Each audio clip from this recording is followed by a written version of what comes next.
Honourable Minister, on behalf of the Board of UNEB, I present to you the results of the 2022 Uganda Advanced Certificate Examination Uace release the nation. Honourable Minister, sir.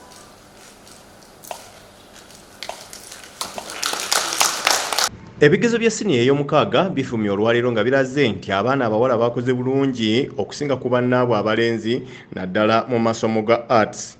Abakulu mu UNEB bategeezezza nti omuwendo gw'abayizi abaatula ebigezo gwesazeeko okuva ku bayizi 9,743 abaatula mu mwaka gwa 2020 okudda ku bayizi 9,655,57. Ebivudde mu UNEB biraze nti n'omuwendo gw'abayizi aboosa nagwo gweyongeddeko nga n'okwebulankanya ku masomero kugenze wala nnyo era nga disitulikiti ey'e Abimu ne Buvuma kino gye kisinze okweyolekera.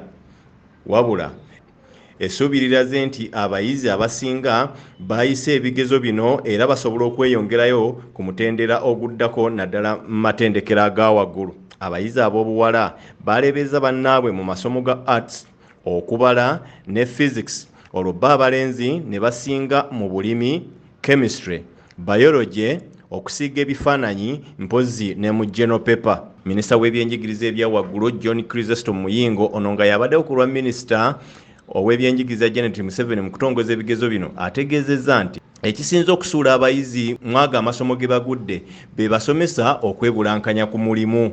Yabusentism abasomesa okuba nti abamu omulimu gwaffe bagutwala nga kikulu ne beebulankanya ku mirimu, kubanga tulowooza nti singa abaana bano bonna omusomesa abeerawo, ziro zino ennyingi, ziro zino zebatugambye abakoze abawandiise n'okuwandiika ebintu ebisesa obusesa, abaana abo singa basomesebwa bulungi, omusomesa aliwo n'abasomesa bulungi, osanga embeera yandibadde yanjawulo. Tukubira omulanga abakulu b'amasomero, abasomesa bannaye omwana ono tuleme mumalira budde, tubeerewo tukole ekitusuubiddwamu okukola mu budde obutuufu, ebisigaddewo tubirekere Katonda. Abayizi 9,655,57 be baatula ebigezo by'omwaka oguwedde ku mutendera gwa haya.